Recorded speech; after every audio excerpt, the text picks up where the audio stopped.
Praise lord. అందరికి వందనాలు. మన ప్రాతకాల ప్రార్థన ప్రారంభించుకుందాం. పిల్లరా, ప్రార్థన చేసుకుందాం. పూజ్యనీయుడా, పరిశుద్ధుడా, మహాగణుడా, మహోన్నతుడా, ధవలవర్ణుడా, రక్తవర్ణుడా యేసయ్య, మీకే స్తుతులు స్తోత్రాలు వందనాలు చెల్లించుకుంటున్నాం నాయన.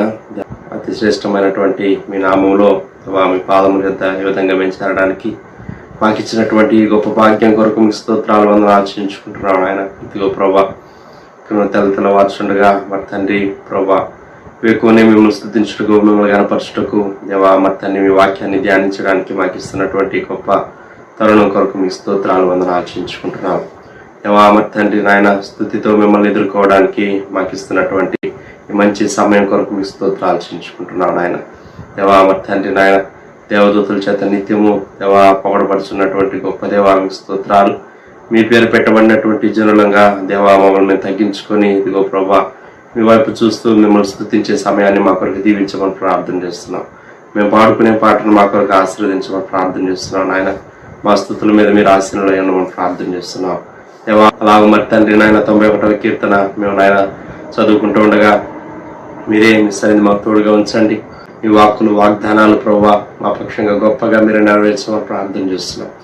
చివరి ప్రార్థన ఆశీర్వాదముల వరకు మీ సన్నిధి మాకు తోడుగా ఉంచమని ప్రార్థన చేస్తున్నాం. సమస్త విషయాలు కృప చూపించండి దేవా. మీకే స్తుతులు స్తోత్రాలు వందనాలు చెల్లించుకుంటున్నాం దేవా. మీ ప్రియులు వారి వారి గృహాల్లో వచ్చి ఏకీభవిస్తుంటారు. విశేషమైనటువంటి సన్నిధి ప్రసన్నత ప్రతి గృహంలో మీరు దేవా ఉంచి దేవా మీ నామానికి మహిమ, మీ బిడ్డలందరికీ గొప్ప సంతోషాన్ని దేవా ఈ యొక్క ప్రార్థనలు ఏకీభించడం ద్వారా పాలు పంపులు పొందడం ద్వారా మీరే కలుగు చేయమని దేవా ఈ దినమంతటికి కావాల్సినటువంటి గొప్ప శక్తి బలాన్ని ప్రభా దేవా మేము పొందుకోవడానికి సహాయం చేయమని యేసయ్య నామములో స్తుతించి ప్రార్థన చేసి అడిగి వేడుకొంచున్నాం పరలోకపు తండ్రి. ఆమేన్ ఆమేన్. పాట పాడి దేవుని నామాన్ని మహిమపడతాం. షారోనాత్మీ గీతాల్లో నుంచి 153వ పాట పాడు.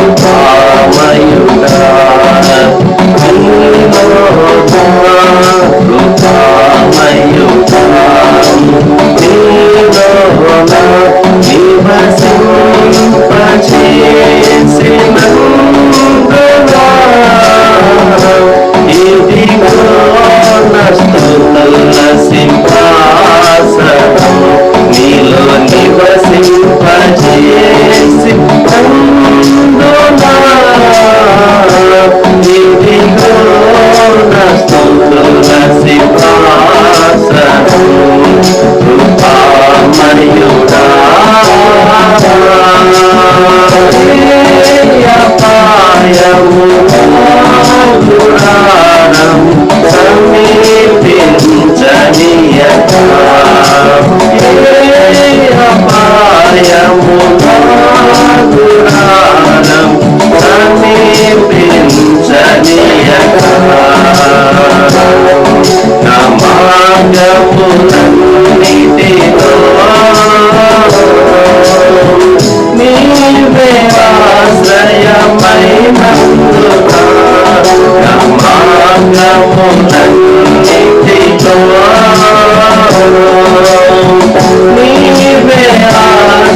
యథాప్రకారంగా 91వ కీర్తన చదువుకుందాం పిల్లరా. మహోన్నతుని చాటున నివసించువాడే సర్వశక్తి నీడను విశ్రమించువాడు. మహోన్నతుని చాటున నివసించువాడే సర్వశక్తి నీడను విశ్రమించువాడు. ఆయనే నాకు ఆశ్రయము, నా కోట, నేను నమ్ముకున్న నా దేవుడని నేను యెహోవాని గురించి చెప్పుచున్నాను. ఆయనే నాకు ఆశ్రయము, నా కోట, నేను నమ్ముకున్న నా దేవుడని నేను యెహోవాని గురించి చెప్పుచున్నాను. వేటకాని ఊరిలో నుండి ఆయన నిన్ను విడిపించును, నాశనకరమైన తెగులు రాకుండా నిన్ను రక్షించును. వేటకాని ఊరిలో నుండి ఆయన నిన్ను విడిపించును, నాశనకరమైన తెగులు రాకుండా నిన్ను రక్షించును. ఆయన తన రెక్కలతో నిన్ను కప్పును, ఆయన రెక్కల క్రింద నీకు ఆశ్రయం కలుగును. ఆయన సత్యము కీడమును డాలునై ఉన్నది. ఆయన తన రెక్కలతో నిన్ను కప్పును, ఆయన రెక్కల కింద నీకు ఆశ్రయం కలుగును. ఆయన సత్యము కేడమును డాలునై ఉన్నది. రాత్రి వేళ కలుగు భయమునకైనను పగటి వేళ ఎగురు బాణమునకైనను రాత్రి వేళ కలుగు భయమునకైనను పగటి వేళ ఎగురు బాణమునకైనను చీకటిలో సంచరించే తెగులునకైనను మధ్యాహ్నమందు పాడు చేయు రోగమునకైనను నీవు భయపడుకుందువు. చీకటిలో సంచరించి తెగులకైనను మధ్యాహ్నమందు పాడు చేయు రోగమునకైనను నీవు భయపడకుందు. నీ ప్రక్కన 1000 మంది పడినను నీ కుడి పక్కన 10,000 మంది కూలినను అపాయం నీ యొద్దకు రాదు. నీ ప్రక్కన 1000 మంది పడినను నీ కుడి ప్రక్కన 10,000 మంది కూలినను అపాయం నీ యొద్దకు రాదు. నీవు కనులారా చూచుచుండగా భక్తిహీనులకు ప్రతిఫలం కలుగును. నీవు కనులారా చూచుండగా భక్తిహీనులకు ప్రతిఫలం కలుగును. యెహోవా నీవే నా ఆశ్రయము అని నీవు మహోన్నతుడైన దేవుని నీకు నివాస స్థలంగా చేసుకుని ఉన్నావు. యెహోవా నీవే నా ఆశ్రయము అని నీవు మహోన్నతుడైన దేవుని నీకు నివాస స్థలంగా చేసుకుని ఉన్నావు. నీకు అపాయం ఏమీ రాదు, ఏ తెగులును నీ గుడారము సమీపించదు. నీకు అపాయం ఏమీ రాదు, ఏ తెగులును నీ గుడారము సమీపించదు. నీ మార్గములన్నిటిలో నిన్ను కాపాడుటకు ఆయన నిన్ను గూర్చి తన దూతలకు ఆజ్ఞాపించును. నీ మార్గములన్నిటిలో నిన్ను కాపాడుటకు ఆయన నిన్ను గూర్చి తన దూతలకు ఆజ్ఞాపించును. నీ పాదములకు రాయి తగలకుండా వారు నిన్ను తమ చేతుల మీద ఎత్తి పట్టుకుందరు.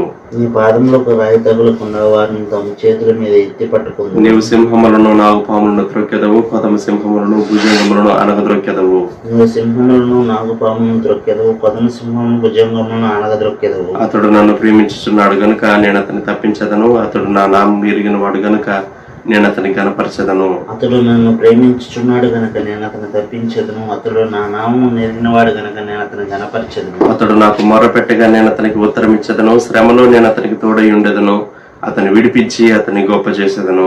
అతడు నాకు మొర్రపెట్టగా నేను అతనికి ఉత్తరం ఇచ్చేదను, శ్రమలో నేను అతనికి తోడై ఉండేదను, అతని విడిపించి అతని గొప్ప చేసేదను. దీర్ఘాయువు చేత అతనిని తృప్తిపరచదను, నా రక్షణ అతనికి చూపించదను. దీర్ఘాయువు చేత అతని తృప్తిపరచెదను, నా రక్షణ అతనికి చూపించేదను. ఆమేన్. దేవుని వాక్యం ఉందా ప్రియులారా?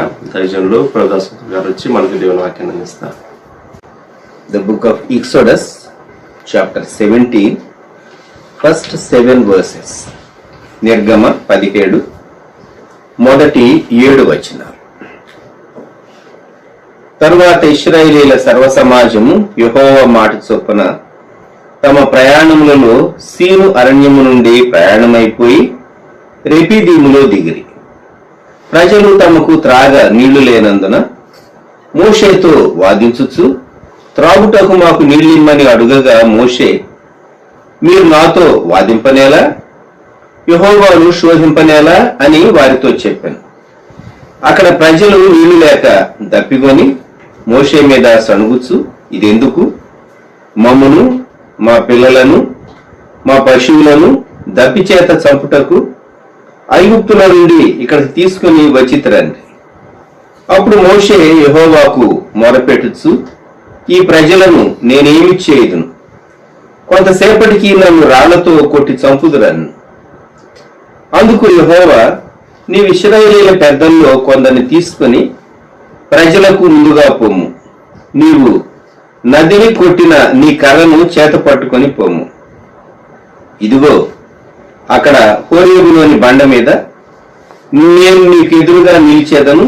నీవు ఆ బండను కొట్టగా ప్రజలు త్రాగుటకు దానిలో నుండి నీళ్లు బయలుదేరునని మోషేతో సెలవేయగా మోషే ఇశ్రాయేలీయుల పెద్దల కన్నుల ఎదుట అట్లు చేశాను. అప్పుడు ఇశ్రాయేలీయులు చేసిన వాదమును బట్టి యెహోవా మన మధ్య ఉన్నాడో లేడో అని వారు యెహోవాను శోధించటను బట్టి అతడు ఆ చోటికి మస్సా అనియు మేరీబా అనియు పేర్లు పెట్టెను. ఈ దినం 3 పదాలు మనం జ్ఞాపకం పెట్టుకుందాం. మొదటిది రెఫీదీము, రెండవది మస్సా, మూడవది మెరీబా. వారు దిగినటువంటి మజిలి రెఫీదీం. అక్కడ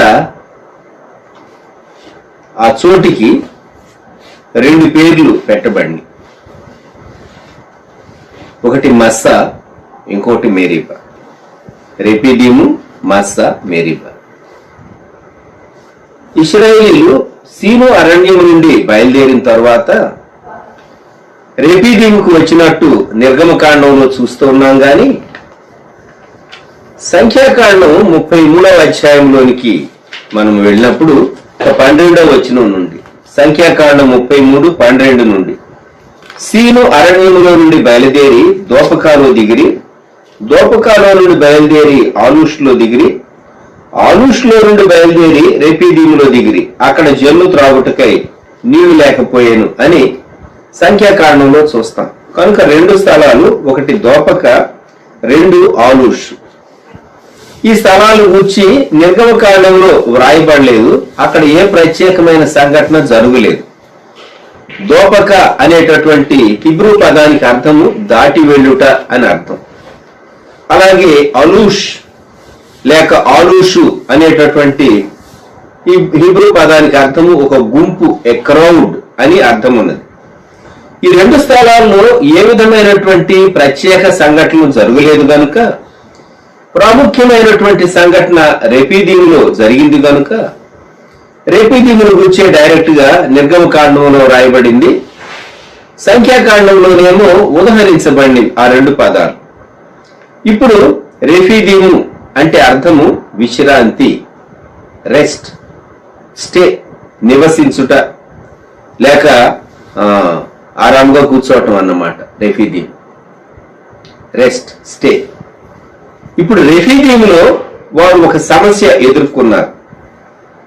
ప్రజలు తమకు త్రాగ నీళ్లు లేనందున. మన జీవితంలో దేవుడు ఆయా పరిస్థితుల్లో నుండి మనల్ని నడిపిస్తూ ఉంటాడు.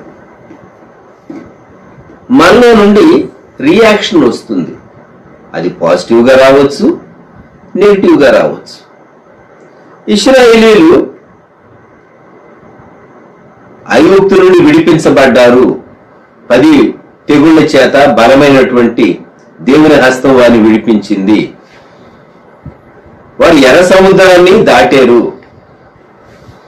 ఎర్ర సముద్రాన్ని దాటక మునుపు మేఘం, పగలు మేఘస్తంభము, రాత్రి అగ్నిస్తంభం వారికి తోడుగా ఉన్నది. మేఘం వారి పైన కాపుదల కర్తగా, దేవుని ప్రసన్నత, సన్నిధి వారికి తోడుగా ఉంది. ఇప్పుడు ఎర్ర సముద్రాన్ని కూడా దాటి వచ్చి యువతలకు వచ్చినటువంటి వారికి వారు మాంసం కోరుకున్నందువలన దేవుడు ఒక పూట మాంసం ఇచ్చాడు, పూరేళ్లను పంపించి. తర్వాతి దినం ఉదయకాలం నుండి వారు మన్నా తినటం ప్రారంభించారు. కనాను దేశపు సరిహద్దులు చేరే వరకు 40 సంవత్సరాలు ప్రతి ఉదయకాలం విశ్రాంతి దినమున తప్ప, శాబత్ డే తప్ప మిగిలిన దినాలన్నిట్లో దేవుడు వారికి మన్నా అనుగ్రహిస్తూ వచ్చాడు. ఇంత చేసినటువంటి దేవుడు దప్పి చేత వారిని చంపుతాడా? ఇది వారు ఆలోచించుకోవలసినటువంటి ప్రశ్న. దప్పి చేత వారిని చంపుతాడా? 2వ వచనం, మోషేతో వాదించుచు త్రాగుటకు మాకు నీళ్ళిమ్మని అడుగగా. మన దృష్టి మొట్టమొదట వెంటనే మనిషి మీదకు వెళుతూ ఉంటుంది. ఇమ్మీడియట్. సహజంగా మన జీవితంలో ఎదురయ్యేటటువంటి పరిస్థితుల్లో మనము దేవుని వైపు చూడగలిగితే ఎంత బాగుంటుంది. దేవుడు ఎందుకు ఈ పరిస్థితి రానిచ్చాడు అని ఆలోచించి దేవుణ్ణి అడిగితే ఎంత బాగుంటుంది. కానీ వాళ్ళ ఫస్ట్ రెస్పాన్స్, వారు మోషేతో వాదిస్తూ ఉన్నారు. త్రాగుటకు మాకు నీళ్ళిమ్మని అడుగగా. నడిపించేటటువంటి నాయకత్వాన్ని చాలా మార్లు విమర్శించడానికి చాలా సింపుల్ గా మొదట కనబడేది ఎవరు అంటే నడిపించేటటువంటి వాడు. ఇప్పుడు కుటుంబంలో ఏదైనా జరిగిందనుకోండి, పెద్దలుగా ఉన్నటువంటి వారిని బ్లేమ్ చేస్తారు. సంఘంలో ఏదైనా జరిగిందనుకోండి, నాయకత్వంలో ఉన్న వారిని బ్లేమ్ చేస్తారు. రాష్ట్రంలో ఏదైనా జరిగిందనుకోండి, సీఎం క్యాబినెట్ ను బ్లేమ్ చేస్తారు. జిల్లాలో ఏదైనా జరిగిందనుకోండి, కలెక్టర్ గారు ఏం చేస్తున్నారు అంటారు. దేశంలో ఏదైనా జరిగిందనుకోండి, ప్రధాని బ్లేమ్ చేస్తారు. ఇవన్నీ మామూలుగా జరుగుతూ ఉంటాయి. ఇప్పుడు వీరు మోషేతో వాదిస్తూ ఉన్నారు. వాదించి ఏమంటూ ఉన్నారు? త్రాగుటకు మాకు నీళ్ళిమ్మని అడుగగా. నీరు ఎక్కడి నుంచి రావాలి? అరణ్యంలో నీరు ఎక్కడి నుండి తీసుకొని రాగలడు? శ్రేష్టమైన రీతిగా నడిపించడా? ఆయన ఐగుప్తులో నుండి విడిపించింది ఇశ్రాయేలీయులను చంపటానిక? మోషే అని అంటున్నారు వాళ్ళు. మమ్మల్ని చంపడానికి తీసుకొచ్చావు. చంపటం అనేది ఐగుప్తు రాజు ఫరో యొక్క పని. పన్ను చేయించి చేయించి చేయించి చంపాడు వాళ్ళని. ఇప్పుడు మోషే విడుదల కలిగించడానికి దేవుని సాధనమైనటువంటి మోషే మీద వారు సడగటం మొదలుపెట్టినప్పుడు మోషే చేసినటువంటి 4వ వచనం, అప్పుడు మోషే యెహోవాకు మొరపెట్టు. మోషే యొక్క రెస్పాన్స్, రియాక్షన్ మనం చూస్తాం. అంతేకాదు ఆ ప్రజలు ఇంకా కొంతసేపు ఉంటే ఏదో చేయబోయేటట్టుగా మోషేకి అర్థమవుతుంది. అందుకని మోషే సిన్సియర్గా ప్రార్థన చేశాడు, ఈ ప్రజలను నేనేమి చేయుదును, కొంతసేపటికి నన్ను రాళ్లతో కొట్టి చంపుదురు. రాళ్లతో కొట్టి చంపటం ఈ రోజుల్లో విమర్శించటం అని అనుకోండి. విమర్శించడం, క్రిటిసైజ్ చేయటం అవతల వ్యక్తి మీద. దేవుడు మనల్ని ఈ పరిస్థితిలోకి తీసుకుని వచ్చాడు, దీని వెనుక దేవుని చిత్తం ఏమైంది అని ఆలోచించడు మనిషి. మోషే దేవునికి మొరపెట్టడం ప్రారంభించాడు. దేవుడు వెంటనే జవాబిచ్చాడు. 5వ వచనం, నిర్గమ 17:5, అందుకు యెహోవా నీవు ఇశ్రాయేలీయుల పెద్దల్లో కొందరిని తీసుకుని ప్రజలకు ముందుగా పొమ్ము. కొందరిని సంఖ్య స్పెసిఫై చేయలేదు, కానీ అన్ని చూడాలి. అదిని కొట్టిన నీ కర్రను చేత పట్టుకొని పో. ఏ కర్రతో ఎర్ర సముద్రాన్ని తాను పాయలు చేశాడో ఆ కర్రను తీసుకొని, పెద్దలను తీసుకుని దేవుడు నిర్దేశించినటువంటి ఒక స్థలం దగ్గరకు తాను వెళ్ళబోతూ ఉన్నాడు. 6వ వచనం, ఇదిగో అక్కడ హోరేబులోని బండ మీద నేను నీకు ఎదురుగా నిలిచెదను. నీవు ఆ బండను కొట్టగా ప్రజలు త్రాగుటకు దానిలో నుండి నీళ్లు బయలుదేరును. రెఫీదీములో జరిగినటువంటి ఆశ్చర్యమైనటువంటి కార్యం, చాలా పెద్ద బండ, 5 అంతస్తులు ఎంత ఎత్తుగా ఉంటాయో అంత ఎత్తుగా ఉండేటటువంటి పెద్ద బండ, పైనుండి క్రిందికి సన్నటి చీలిక ఆ బండను కొట్టినప్పుడు వచ్చినట్లుగా పరిశోధకులు కనుగొన్నారు. రెఫీదీము ప్రాంతాలు దేవుడు చెప్పినటువంటి మాట, నేను నీకు ఎదురుగా నిలిచేదను, నీవు ఆ బండను కొట్టాలి. ఎవరు ఈ బండ? ఎందుకు బండను కొట్టాలి? కర్రతో ఎక్కడైనా బండను కొడితే బండలో నుండి నీరు వస్తుందా? గతంలో వచ్చిందా? చరిత్రలో ఎక్కడైనా జరిగిందా? యెషయా గ్రంథం 53వ అధ్యాయంలో యేసుక్రీస్తు ప్రభువారి అద్భుతమైనటువంటి శిలువ దృశ్యం మనం జ్ఞాపకం చేసుకుంటాం. అతని నలుగగొట్టుటకు యెహోవాకు ఇష్టమై, అతడు మన అతిక్రమ క్రియలను బట్టి గాయపరచబడును, మన దోషములను బట్టి నలుగగొట్టబడి. అతని బంధంలో ఎక్కడ చూచినా యేసుక్రీస్తు ప్రభువారి శిలువ మనకు కనబడుతూ ఉంటుంది. ఆయన ప్రాయశ్చిత్తం కనబడుతూ ఉంటుంది. మన కొరకు దేవుని గొర్రెపిల్లగా ప్రభు వధింపబడ్డాడని, మన ప్రతి దోషాన్ని ఆయన భరించాడని మనకు శిలువ దృశ్యం జ్ఞాపకం వస్తూ ఉంటుంది. బండ పైన దేవుడు ఉన్నాడు. శిలువలో ఒకసారి జ్ఞాపకం చేసుకోండి. తండ్రి అని మొదటి మాటతో ప్రారంభించి, నా దేవా నా దేవా నన్నేలా చేయి విడిచితివి, తండ్రి నీ చేతికి నా ఆత్మను అప్పగించుకోవచ్చు. తండ్రి అక్కడే ఉన్నాడు, కానీ ఆయన కుమారుణ్ణి అప్పగించాడు, శిలువ మరణానికి అప్పగించాడు. బండ మీద దేవుడు ఆయన నిలిచి ఉన్నాడు. ఆ బండను కర్రతో కొట్టారు. ఇది అధికారపు సూచనకు సాదృశ్యంగా ఉంది. ఆ కర్రతో బండ మీద మోషే కొట్టాడు. త్రాగుటకు నీళ్లు దానిలో నుండి బయలుదేరి. ఇది అద్భుతమైనటువంటి దృశ్యం. కొరింథీయులకు రాయబడినటువంటి మొదటి పత్రిక 10వ అధ్యాయం. 1 కొరింథీ 10వ అధ్యాయం 4వ వచనం.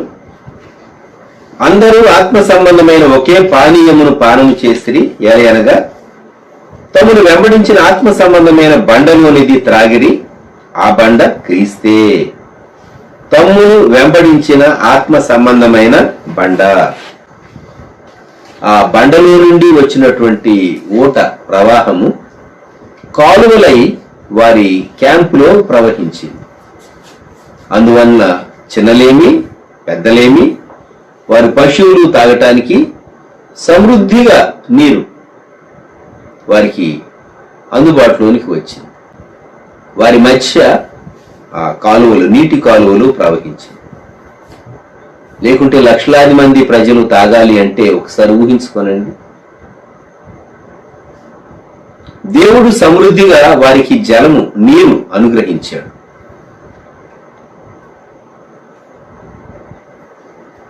ఏడవ వచనం. అప్పుడు ఇశ్రాయేలీయులు చేసిన వాదమును బట్టి యెహోవా మన మధ్య ఉన్నాడో లేడో అని వారు యెహోవాను శోధించటను బట్టి అతడు ఆ చోటికి మస్సా అనియు మెరీబా అనియు పేర్లు పెట్టారు. ఈ 2 పదాలు మనం జ్ఞాపకం పెట్టుకుందాం. ఒకటి మస్సా, 2 మెరీబా.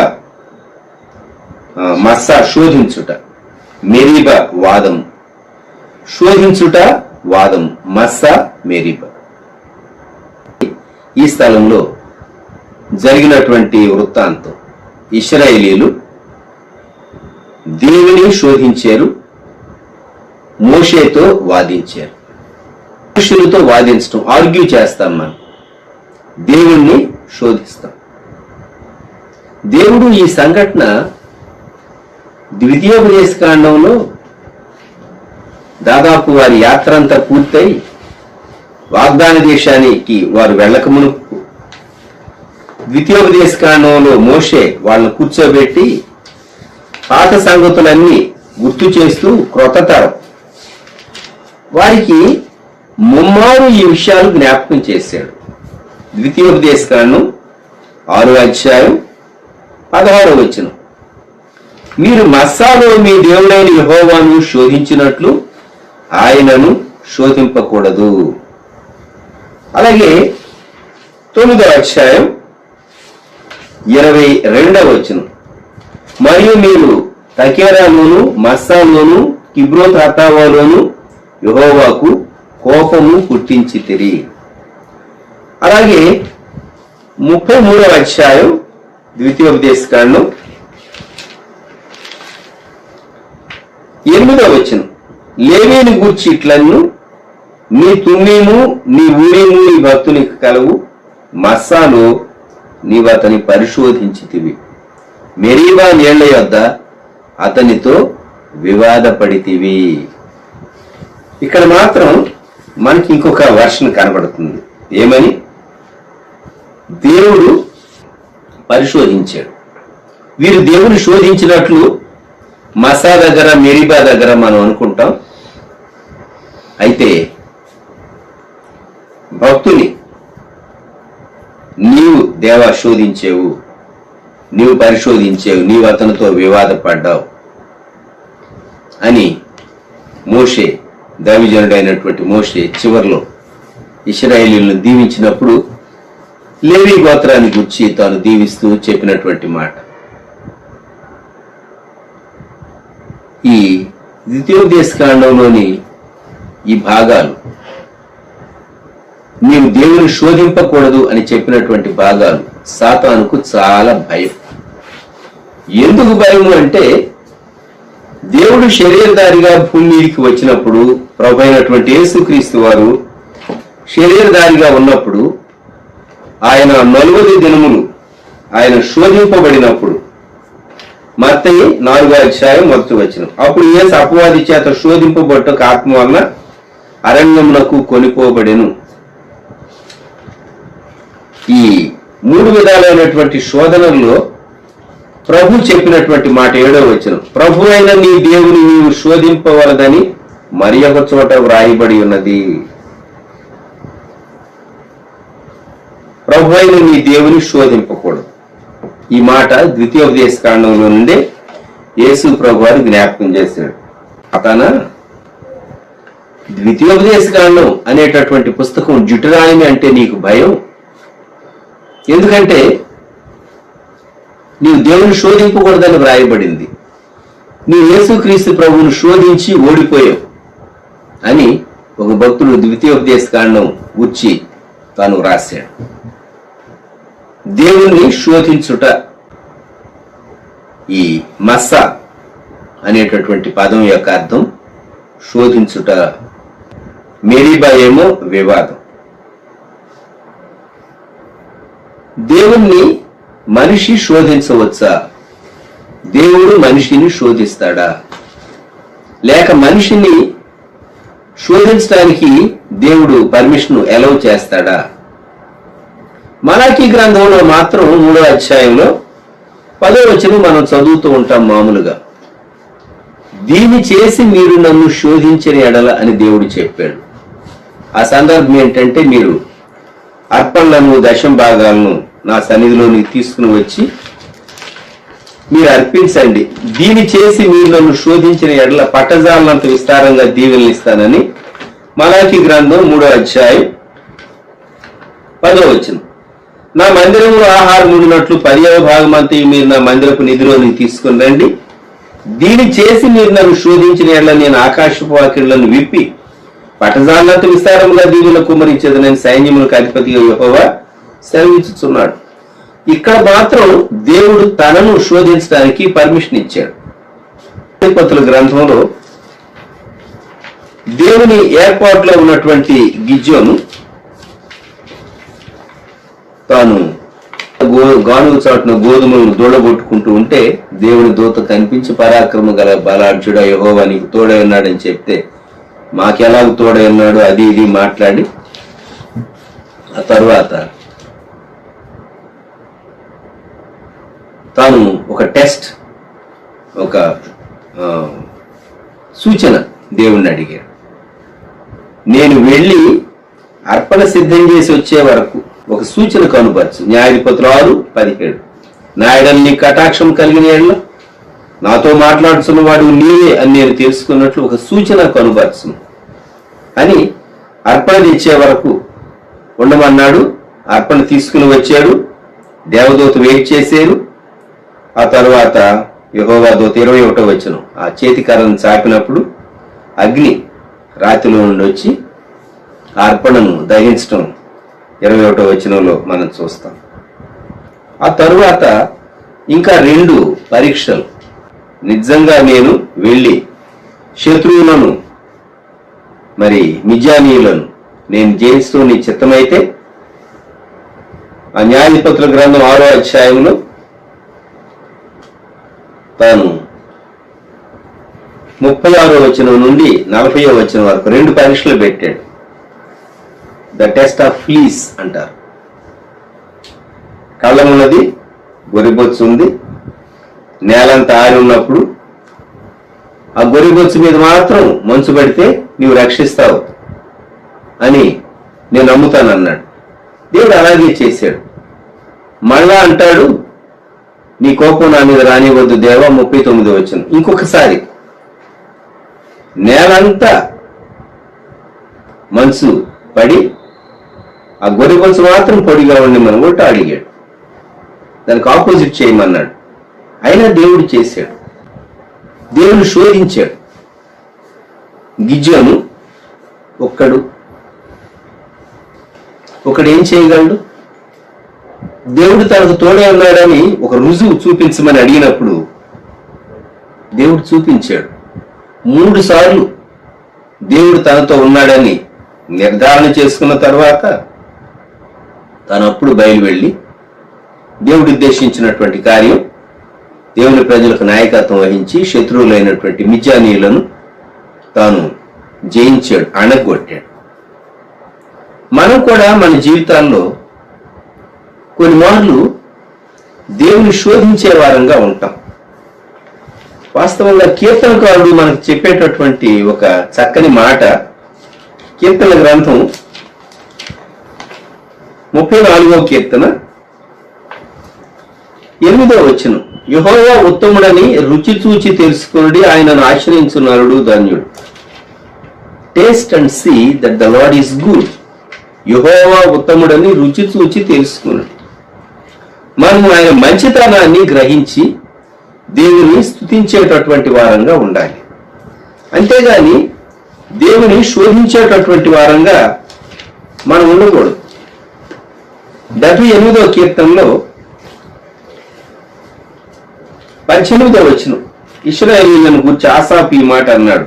వారు తమ ఆశ కొలది ఆహారం అడుగుచు తమ హృదయములలో దేవుని శోధించిరి. 19. ఈ అరణ్యంలో దేవుడు భోజనము సిద్ధపరచగలడా? నేను నిజంగా దేవుని బిడ్డనేనా? దేవుడు నిజంగా నాతో ఉన్నాడా? నేను అడిగినవి దేవుడు చేస్తాడా? దేవుని కాపుదల నాకున్నదా అని మనకు సందేహాలు వస్తూ ఉంటే ఈ పరిస్థితి ఎందుకు వచ్చింది? ఇశ్రాయేలీయులకు ఆ మస్సా మెరీబా దగ్గర రెఫీదీములో వారికి జరిగినటువంటి సంఘటన దప్పిక. మేము చచ్చిపోతామేమో అని భయం పట్టుకుంది వారి. మా పరిస్థితి ఏంటి? కనుచూపు మేరలో ఎక్కడ నీరు కనబడటం లేదు. దేవుడు ఎలాగో అద్భుతం చేస్తాడు. ఇన్ని అద్భుతాలు చేసిన దేవుడు ఈ అద్భుతం కూడా చేయలేడా? వారిని కాపాడ్డా? తప్పితే చేత ఆయన చంపుతాడా? వారు నమ్మలేకపోయారు. కొన్నిసార్లు మనుషులు దేవుణ్ణి ఎలా శోధిస్తారంటే, దేవా నీవు ఫలాని స్థలంలో ఫలాని విధంగా నీవు ఈ కార్యాన్ని చేయాలి అని దేవుణ్ణి చాలా ఇబ్బంది పెడుతూ ఉంటాం. మనం దేవునికి మనమే టైము, తర్వాత ప్లేసు, తర్వాత పద్ధతి, manner. We fix the manner, the place and the method in which God has to work. ఎంత తెలివి తక్కువ వాళ్ళం మనం. కొన్నిసార్లు పిల్లలు తల్లిదండ్రులను అడుగుతారు, వారి కోరికలు సమంజసంగా ఉండవు. అయినా తల్లిదండ్రులు ప్రేమను బట్టి చిన్నపిల్లలు వారికి తెలియదు అని ఒబ్లైజ్ చేస్తూ ఉంటారు. మనం కూడా కొన్ని మార్లు దేవుణ్ణి ఇబ్బంది పెడుతూ ఉంటాం. గిజోన్ అడిగింది అదే కదా. ముఖ్యంగా ఆ గొరిబొత్సు పరీక్ష. దేవా మంచు ఇలా పడాలి అన్నాడు, అలానే దేవుడు పండిచ్చాడు. లేదు ఈసారి దానికి ఆపోజిట్, ఉల్టా, మంచు ఎలా పడాలి అన్నాడు, దేవుడు అలాగే పండించాడు. ప్రకృతిని కూడా వ్యక్తి కొరకు, తన బిడ్డల కొరకు దేవుడు అద్భుతమైన రీతిగా వారు అడిగినట్లుగా మార్చినటువంటి దేవుడు. మనం దేవుని శోధించకూడదు. నీ దేవుడైన యెహోవాను నీవు శోధింపకూడదు. ఎందుకు అంటే ముమ్మారు ద్వితీయోపదేశ కాండంలో వాగ్దాన దేశంలోనికి వెళ్ళక ముందు ఈ జనాంగం దేవుని ఎలా శోధించారో మోషే జ్ఞాపకం చేశాడు. మనం సూచన అడుగుతూ ఉన్నాము అంటే దేవుని శోధించినట్లే. మత్తయి సువార్తలో చూడండి, యేసుక్రీస్తు ప్రభువుని వారు సూచన అడిగారు. మత్తయి సువార్త 12వ అధ్యాయం 38వ వచనం. అప్పుడు శాస్త్రులలోను పరిసయ్యులలోను కొందరు, బోధకుడా, నీ వలన ఒక సూచక క్రియ చూడగోరుచున్నామని ఆయనతో చెప్పగా ఇట్లను. అప్పుడు ప్రభు అన్నాడు 40వ వచనంలో యోనాను గుర్చినటువంటి సూచక్రియే. అయితే యోనా కంటే గొప్పవాడు ఇక్కడ ఉన్నాడని తర్వాత ఆ భాగంలోనే ప్రభు చెప్పాడు. వ్యభిచారులైన చెడ్డతరం వారు సూచక్రియను అడుగుతున్నారు అని ప్రభు మొదటి శతాబ్దంలో వారిని గురించి అన్నాడు. ఈ 21వ శతాబ్దంలో కూడా మన చుట్టూ ఉన్నటువంటి అనేక మంది అటువంటి తరమే. వారు అంటారు, ఒక సూచక్రియ మీరు చూపించండి, మీ దేవుని మేము నమ్ముతాము అంటారు.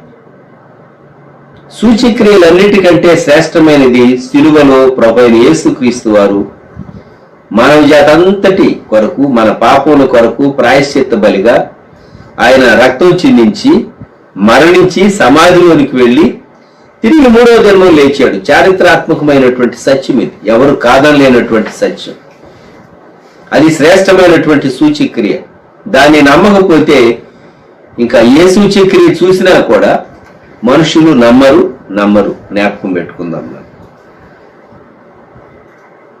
మనము దేవుణ్ణి ఒక సూచన చూపించు దేవా అని అడుగుతూ ఉన్నాము అంటే మనం దేవుని శోధిస్తూ ఉన్నాము అని మనం జ్ఞాపకం పెట్టుకోవాలి. సంఖ్యాకాండం 14:22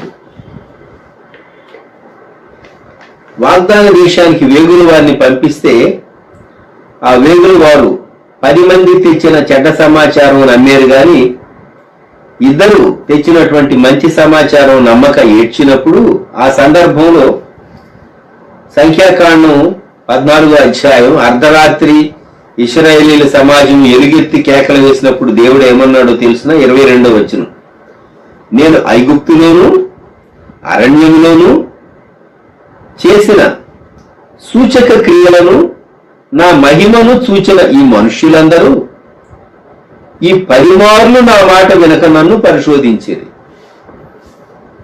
10 సార్లు నన్ను పరిశోధించారు, లేక శోధించారు. 10 సార్లు నన్ను శోధించారు, టెంప్ట్ చేశారు అన్నాడు దేవుడు. కొన్నిసార్లు తల్లిదండ్రులు తలబట్టు కూర్చుంటారు, ఎందుకన్నావా ఈ పిల్లల్ని, ఊర్లోకి వెళ్ళి తలెత్తుకు తిరగలేకపోతున్నాం. ఎందుకు?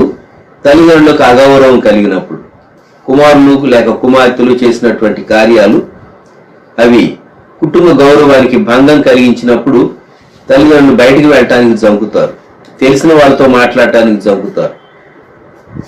ఒకవేళ ఆ కుమారుణ్ణి కుమార్తె గురించి మాట్లాడిన ఆ టాపిక్ వద్దులేండి అంటారు. ఎందుకని? అది బాధాకరమైంది. ఇక్కడ ఈ ప్రజలను ఇంతగా దేవుడు విడిపిస్తే, తన మహిమ కొరకు ఆయన విడిపించినటువంటి ప్రజలు 10 మార్లు దేవుని శోధించారు. మనం మన జీవితాల్లో దేవుని శోధించకూడదు, జ్ఞాపకం పెట్టుకుందాం. అంతేకాదు దేవుని కృపను ప్రక్కన పెట్టేసేసి మనం కొన్ని మార్లు ధర్మశాస్త్రాన్ని ఇంపోర్ట్ చేయడానికి ప్రయత్నం చేస్తాం, ధర్మశాస్త్రాన్ని రుద్దటానికి ప్రయత్నం చేస్తాం, ధర్మశాస్త్ర కాడిని పెట్టడానికి ప్రయత్నం చేస్తాం. అపోస్తల కార్య గ్రంథం 15వ అధ్యాయంలో యెరూషలేములో కౌన్సిల్ జరిగినప్పుడు యెరూషలేము సభలో పేతురు ఈ మాట అన్నాడు. 10వ వచనం, మన పితరులైనను మనమైనను మోయలేని కాడిని శిష్యుల మెడ మీద పెట్టి మీరెందుకు దేవుని శోధించుతున్నారు? ప్రభు అయిన యేసు కృపచేత మనము రక్షణ పొందుదుమని నమ్ముచున్నాము కదా, అలాగే వారును రక్షణ పొందుదురు అని. వారు అంటే అన్యులు అన్నమాట. వారు అంటే అన్యులు, విశ్వసించినటువంటి వారు.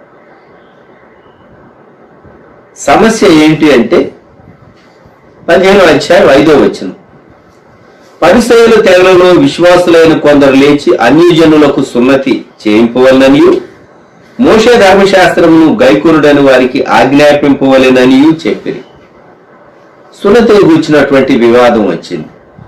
వారు మొదట అన్యులైనటువంటి వారు సున్నతి పొందుట ద్వారా యూద మత ప్రవిష్టులై అప్పుడు మాత్రమే వారు యేసుక్రీస్తు ప్రభువును అంగీకరించిన వారుగా లెక్కింపబడతారు అని సున్నతి సంబంధమైనటువంటి కాడి, యోక్, బరువైనటువంటి కాడి, సెరిమోనియల్లా వీరి మీద పెట్టాలని ఒక వాదం ఆ రోజుల్లో వచ్చింది. అందుకే యెరూషలేము కౌన్సిల్లో పేతురు వారితో మాట్లాడుతూ మనం ఇటువంటి కాడి వీరి మీద మోపకూడదు అన్నాడు.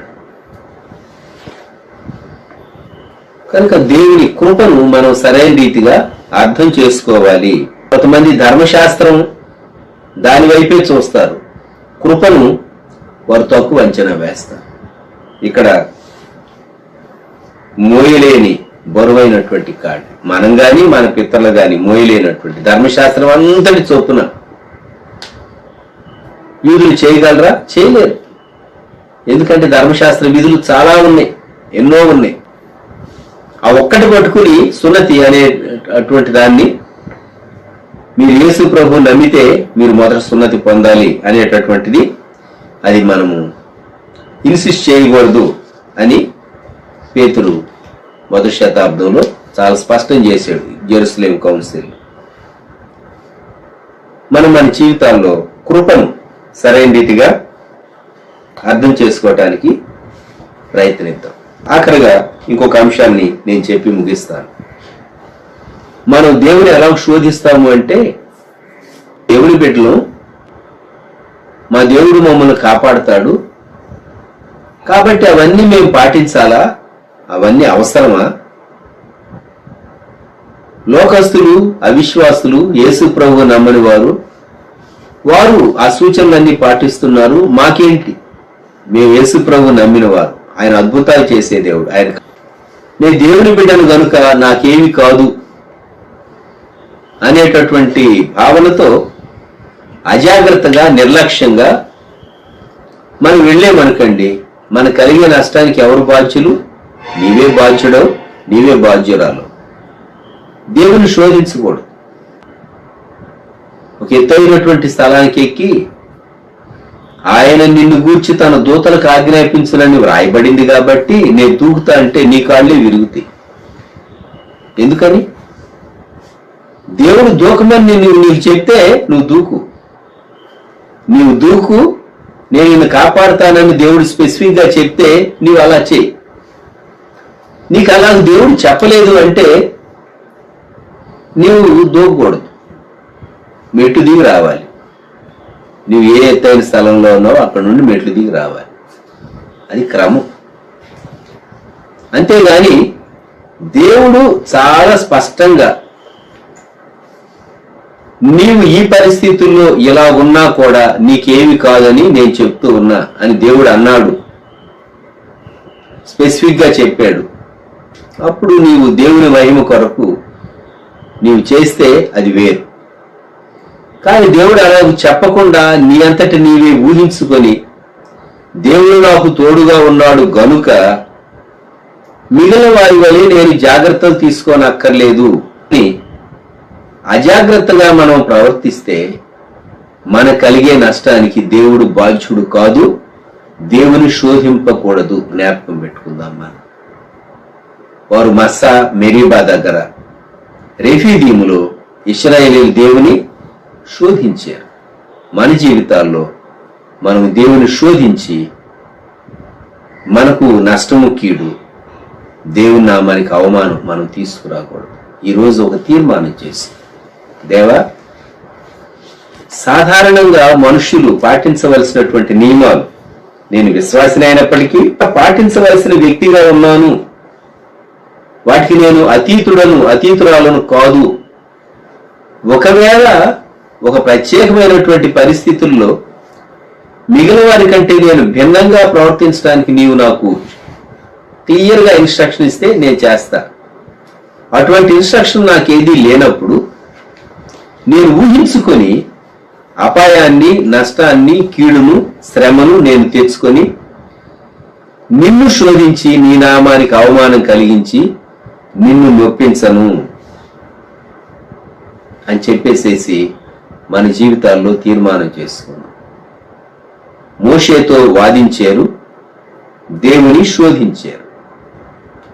మస్సా శోధించుట, మెరీబా వివాదం, రెఫీదీములో ఇది జరిగింది. జ్ఞాపకం పెట్టుకుందాం. దయచేసి తలలు వంచండి, ప్రార్థన చేసుకుందాం. కృపాసత్య సంపూర్ణుడా, దయగల తండ్రి, మహాగరుడా, మహోన్నతుడా, మీ స్తోత్రాలు, వందనాలు. మంచి సమయం కొరకు మీకు వందనాలు చెల్లించుకుంటున్నాను నాయన. దేవా, మీ సేవకుని మీ ఆత్మశక్తితో బలంతో నింపి దేవా మరి తండ్రి మీ పరిశుద్ధ గ్రంథంలో దేవా నిర్గమకాండంలో నుంచి దేవా అనేక విషయాలు మీరు మాకు బోధించిన విధానం అంతటి కొరకు మీ స్తోత్రాలు, వందనాలు చెల్లించుకుంటున్నాం ప్రభా.